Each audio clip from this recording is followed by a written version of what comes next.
السلام عليكم ورحمة الله وبركاته. بسم الله الرحمن الرحيم. في هذه الفيديو سنتحدث مع الصحفي الذي كان صحفيا حميد المهدوي، الذي بكل جرأة يحول دلالات الخطاب الملكي الأخير، خطاب العرش، يحوره إلى يريد الاستفادة منه في قضيته مع وزير العدل عبد اللطيف وهبي، ويتحدث عن القضاء، بل حتى إنه رأى بأن الملك عندما تحدث عن أن المغرب لا يمكن أن يسير بسرعتين، ذكر هذا الشخص بأن السرعة الأولى هي سرعة التنمية والتقدم TGV والطرق، والسرعة الثانية يعني السرعة الثانية البطيئة هي سرعة المهدوي. تصور، يريد أن يقحم خطاب ملك البلاد في قضيته هو، وأن الملك يشير إلى قضيته هو. وسنرى كيف عندما أصبح مفسرا لسورة قريش سنرى كيف أنه في القضية ديال الأمن أطعمه من جوع وآمنه من خوف، قال وآمن الخوف آمنه من القضاء، يعني أنه يريد أن يقول للمجتمع المغاربة، للشعب المغربي، بأن ملك البلاد يعنيه هو، وأن الملك عندما لم يذكر الحكومة ذلك لأن الحكومة تظلمه هو، ولأن الحكومة فيها وزير وهبي، ولذلك الملك لا يعني كان ساخط على هذه الحكومة التي فيها وهبي الذي يقاضي المهدوي. هكذا يريد أن يقول المسكين. سنقف عنده يعني نقطة. نستمع الآن إلى سورة قريش وكيف أصبح المهدوي مفسرا أخيرا. الذي أطعمهم من جوع وآمنهم من خوف. هذه الآية كتلخص الخطاب كامل، أن الاستقرار، أساس الاستقرار هو الغذاء، لن يكون واكل، وخاص الأمن القضائي، وخاص الناس يحسوا لاحظوا الأمن القضائي. أولا بالمناسبة هذه السورة، سورة قريش، هي موضوع خطبتي التي صلى معي أمير المؤمنين في مسجد طارق بن زياد في مدينة طنجة. كان موضوع الخطبة هو سورة قريش، لإيلاف قريش إيلافهم رحلة الشتاء والصيف فليعبدوا رب هذا البيت الذي أطعمهم من جوع وآمنهم من خوف. أولا أنا أعلم وأجزم والله لا يعرف، أقسم بالله لا يعرف، ولذلك يعني أنا لا أطلع الغيب، ولكن يعني معرفتي بالمستوى العلمي لهذا الشخص ولا يعرف ما معنى قريش أصلا. فأحب أن أقول له في البداية بأن قريش هو تصغير للقرش بفتح القاف وليس بكسرها، والقرش هو ذلك الحوت لوغوكان، الحوت المفترس لوغوكان، ماشي لوغوكان لولودمير، لا لوغوكان عفوا لوغوكان.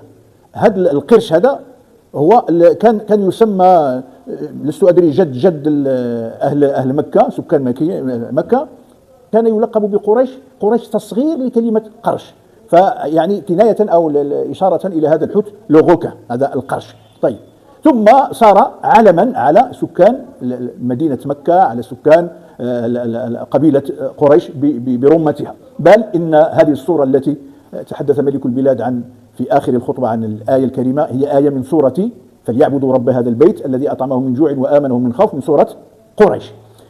معلوم أن صاحبنا هذا الآن يتولى أو ينتصب لتفسير سورة قريش. ما علاقة هذا بالتفسير؟ ما علاقة هذا الرجل بالعلم الشرعي؟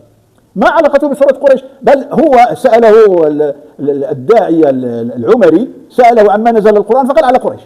يعني شيء فظيع، الرجل لا يعرف حتى على من نزل القرآن الكريم.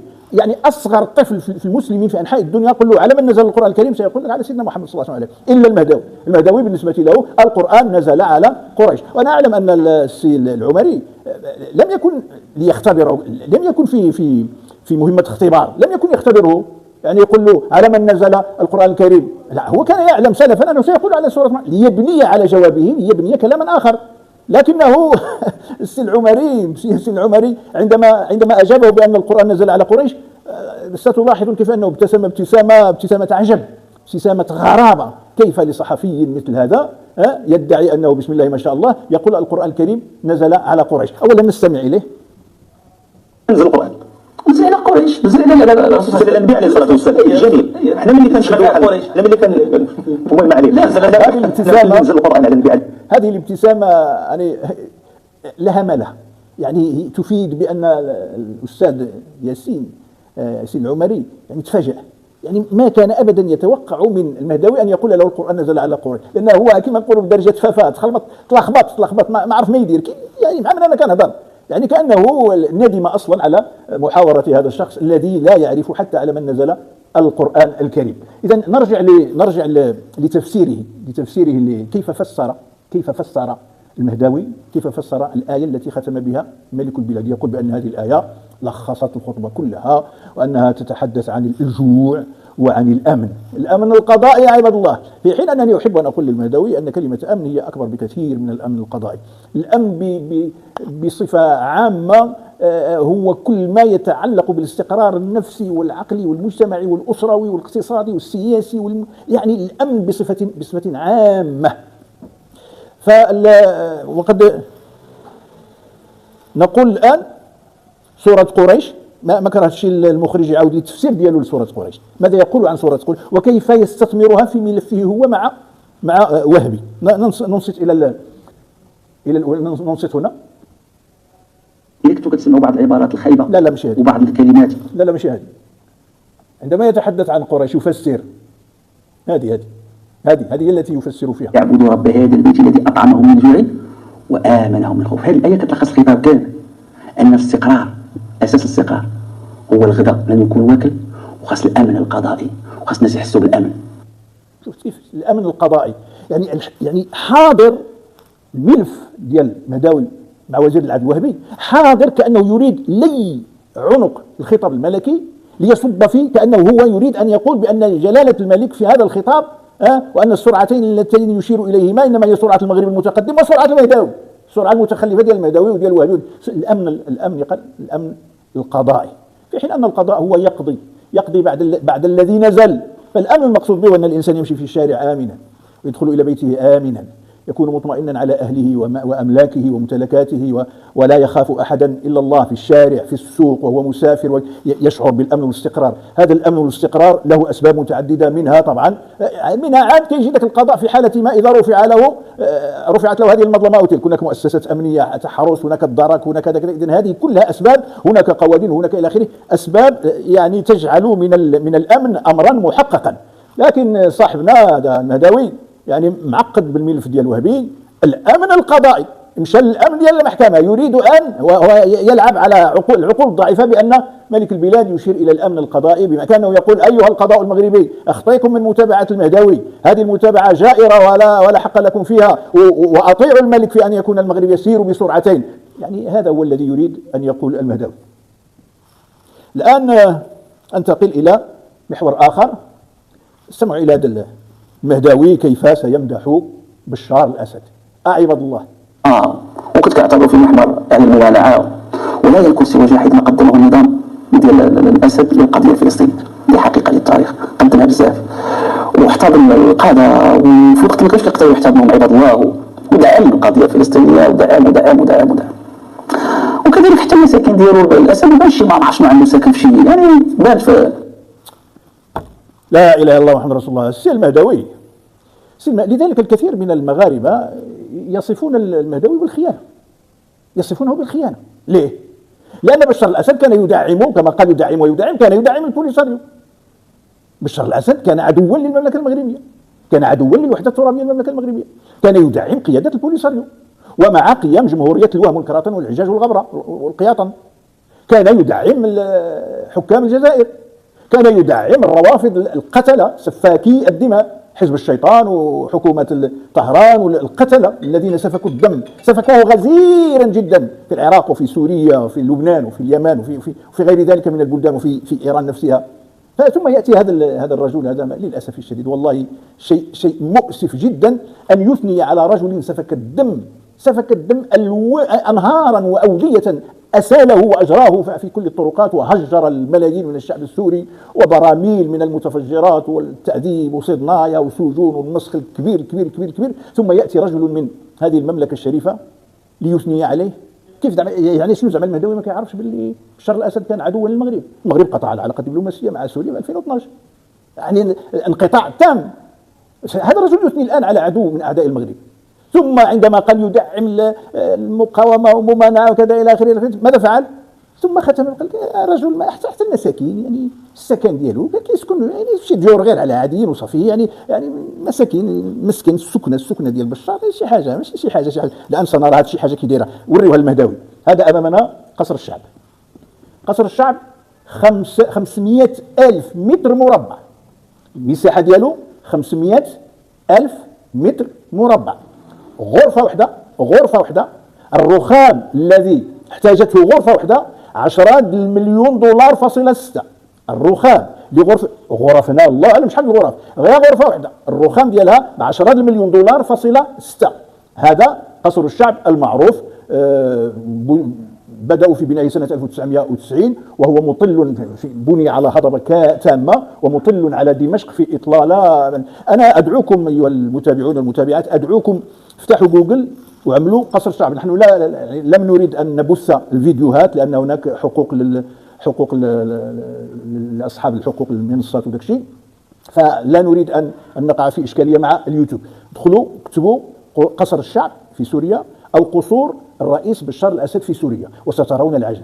سترون قصر بشار في اللاذقية، يعني هضبة كلها مطلة على البحر. سترون القصر في حلب، سترون قصور متعددة، حتى في دمشق قصور متعددة.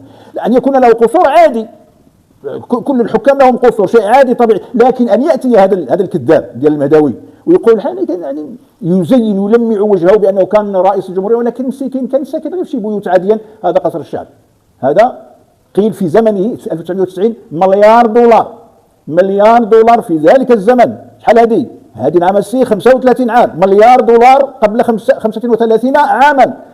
المليار دولار اليوم شحال كيسوى؟ اضرب الحساب انت.